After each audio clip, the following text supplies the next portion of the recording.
What's going on, y'all? Coop here. So, imagine you're walking down the street and you just so happen to see the hottest person ever. Or why don't we just say the coolest person ever? We'll just go with cool for this analogy. And you're like, whoa, you're so cool. And they're like, hey, come hang out with me, guy. And you're like, all right. And y'all go get coffee or you go ride motorcycles or whatever you go do. And all of a sudden, you're sitting there at like the sandwich shop at Subway and they bought you like a foot long and you're super stoked about that. And you're like, wow, this is so cool. And all of a sudden, you smell something. You're like, what is that horrible smell? And then you look and you notice the coolest person in the world is actually sitting on a fork, okay? And not like a sideways fork, like a straight up fork. Like a straight up fork. And you're like, oh my God, dude, there's a fork in your butt. And you're like, what? And they look down like, wow, okay. They're like, I don't have any feeling in my butt cheeks. And you're like, oh my God, what? That's insane.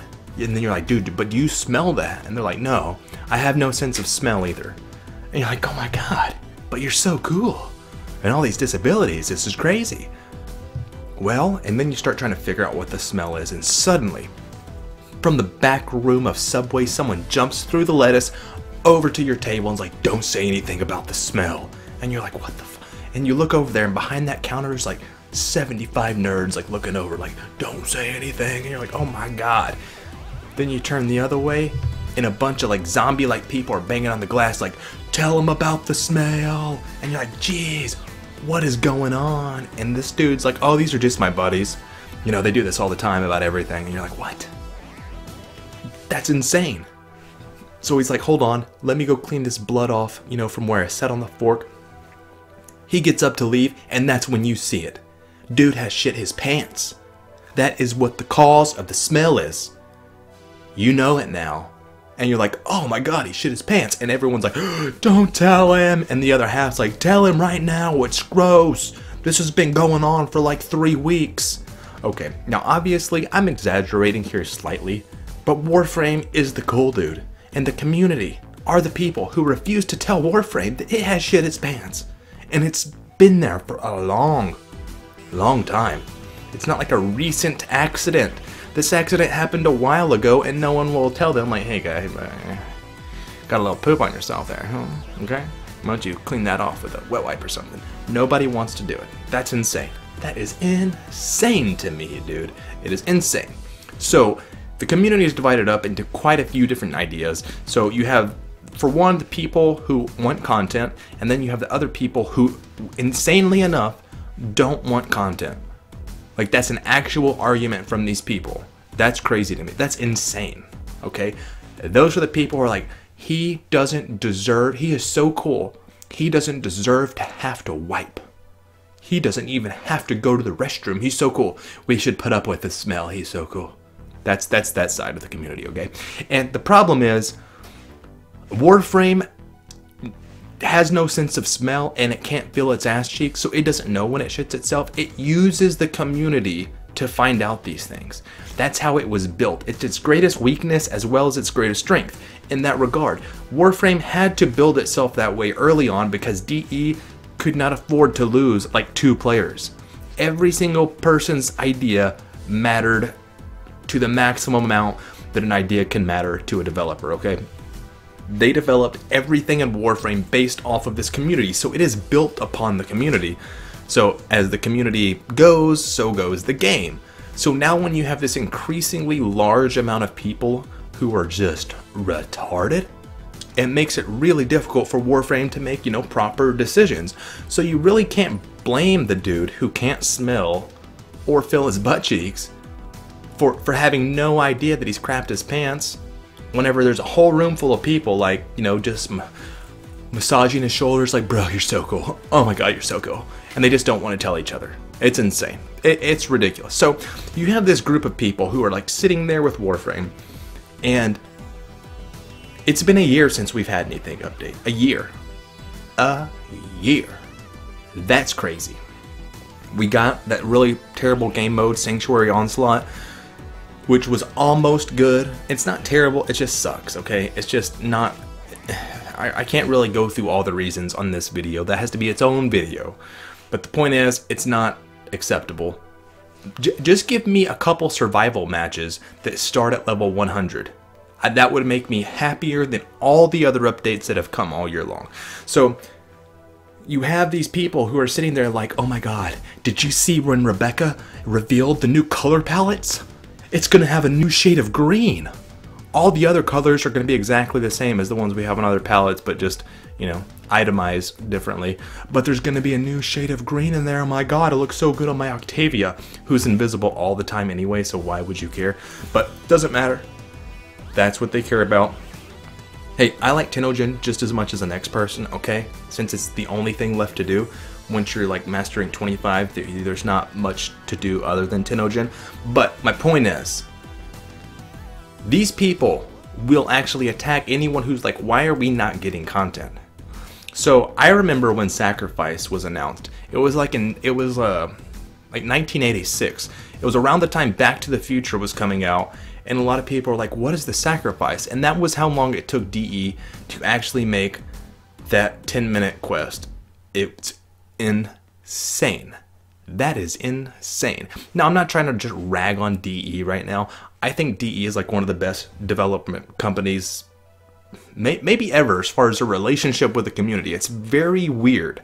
I've never seen anything like it ever. And weird in a good way. It's very positive. But the problem is, when you rely so heavily on your community, when you haven't developed your central nervous system, so you don't know when your feet are on fire, you have to have someone in the room tell you, you better make sure you're listening to only the right people, or you have yourself surrounded with the right people, because a lot of people are fine letting you burn your feet off because they don't want to have to bother to tell you. And not because they're being, well, they are being selfish in a way. They want to be the person that you love. They want you to love them. They don't ever want you to think, oh my god, he had something to say about me. Those people. And I assume these people, if you took a psychology test, there's 5 big personality traits, and one of them is agreeableness. Agreeable people tend to get screwed. You know that dude in trade chat who you can, the guy who's always trying to sell like Lanka ribbons for like 7,000 plat or something ridiculous, or any ribbon for thousands and thousands and thousands more than you just bought yours for. He is looking for an agreeable person, someone who would rather not create a confrontation. Don't make things weird, let me just go along with this. That's the kind of person who usually gets screwed over at their job. They don't want to ask for a raise, their boss walks all over them, and they would rather get shit on basically than create a conflict. Like, oh no, that would make me feel icky. So agreeable people tend to be the ones who are like, oh, I just don't want to bother them and tell them they have pooped their pants. Let's just let it go, okay? And, you know, and because they do that, things tend to agreeable people tend to get screwed over more often. And those are the people who get screwed over in trade.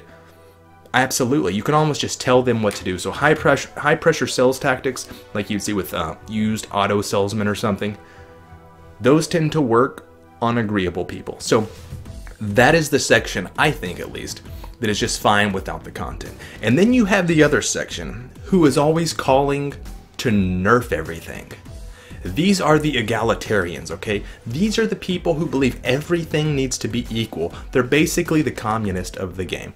And the communists of the game go around looking like, is Rhino exactly the same height as Mag? Must be something weird, fishy going on. That's a smaller hitbox. Well, that's not fair. This is out of control. This needs to be nerfed immediately. They need to take at least a certain percentage more damage for the extra, you know, mass that they're not showing. It's completely insane. Go on the forums, you'll see Saren. I read a post that literally said, I went into Sanctuary Onslaught, and Saren and Mag, or not Mag, Saren and Mesa were killing everyone. I wasn't able to kill any of the bad guys myself, and I was using my Rhinoceros. It's not fair. We need to nerf, not just nerf, but nerf hard. Whatever that means. I don't know what nerfing hard means, but Saren, nerf her hard. Because the player who's using her is doing better than me. Nerf Mesa hard, again, because it's not fair, because she shoots stuff before me. Even though, like, who cares? Like, why? Go in solo if you just want to kill the stuff yourself, or use Saren. But you probably don't have them because, you know, you don't want to go farm them either. All you want to do is sit on the forums and complain. Anyways, these are the people that are the worst, okay? Because when you listen to the egalitarians, then you end up with like old school Russia.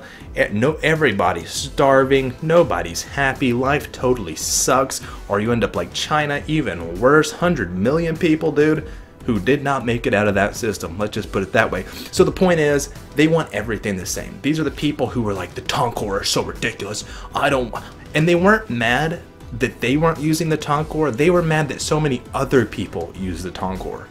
They posted about this every day, dude. They started like their own website, nerfthetonkor.org. The government was like sending them money. They like had senators, you know, if DE doesn't go and nerf the Tonkor, you know, there will be, we will have sanctions against them. It was ridiculous. There was committees formed to nerf the Tonkor.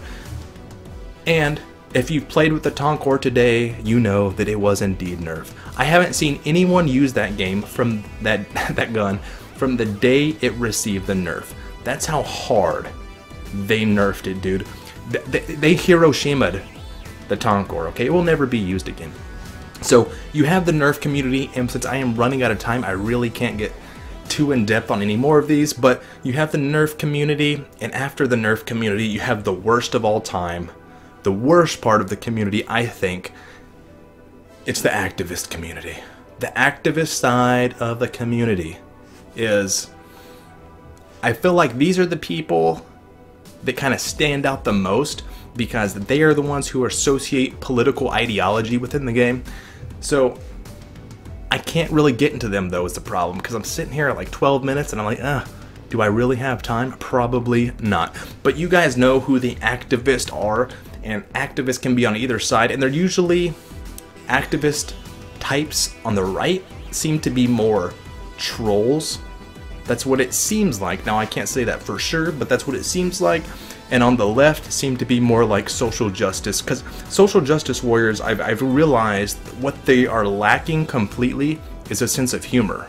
So you'll never find a social justice warrior troll, because they tend to be angry all of the time. Like, there is no humor. Like, imagine watching a comedy with a social justice warrior. Like, every joke would be like, oh, that's so offensive. It would just be ridiculous. Anyways, guys, so the last category we have before we are done is going to be, you know, the reworks and all of those little sections in there of little tweaks that should be done. So Plains of Eidolon was dropped into the game and just left. PvP dropped in the game, left. Arcwing dropped in the game, left. These are systems they gotta go back to, or frames that just were released that sucked. Like Neza. Neza still has a hula hoop, which is better now, but why? Tell me why. I know the Nezha fans, there's like 6 of them out there who are going to be, you know, pitchforking outside my house because I dared speak of the great Slide Master. But the point is, there's a lot of frames. Revenant's another one. There's just a lot, so many frames that there's no reason to pick. There's no reason to pick over so many other frames. Like Hydroid. Imagine if Hydroid's rework would have gave him like a wall of water that you could raise. And, you know, it absorbed bullets, and then you could make it come crashing down and flush the enemies out. Or what if you could like grab like other enemies with your tentacles and bring them close to you, and you could use that as a shield or something? I don't know, dude. There's so many possibilities of different things you could do when you rework a frame. Like Excal has gotten like, I can't remember, like 3 or 4 different reworks, and they've actually changed complete abilities on him. So it's very weird to me that they don't seem to want to do this. And when you don't update the game for a year, there is no excuse for not going in and fixing all these suck-ass frames, because they need an actual fix. And I know they kind of go in and they, you know, do like some minor things, but usually the most major changes they do to frames are ones that ruin them, like what they did with Chroma. Chroma was never an OP frame by any stretch. I know he made it easy to kill the Eidolons. Why not tweak the Eidolons? That seems much better, instead of making Chroma just meh. Just meh. You know, they say, oh yeah, he's an Asco. He's fine. That's how people feel about Chroma now. Anyways, Those are like the big issues the community is divided on, and my problem isn't that there's different ways of approaching fixing that. I feel like that would be a step in the right direction. The problem is people get mad that someone actually goes up to the cool guy and says, hey bro, why don't we talk about how to get this shit out of your pants? People get mad about that, like, oh my god, you leave the holy turd where it lay. It belongs to Mr., you know, whoever. DE. The cool people. They should be allowed to do that. Now guys, obviously I could have picked a different example. It's kind of gross. I didn't even want to keep making that example. It's even making me feel grossed out. But these are some of the big issues that I'm seeing inside of Warframe, at least the community itself. And it's bizarre to me because I'm very much on one side. And I understand I am. So I'm very biased about the other side. Like, psh, dude, what are y'all talking about? So if y'all are on that side, you know, don't be offended, okay? I'm sure there's a video attacking all the beliefs I have too, which I will not watch, nor will I be offended by. You know what I'm talking about?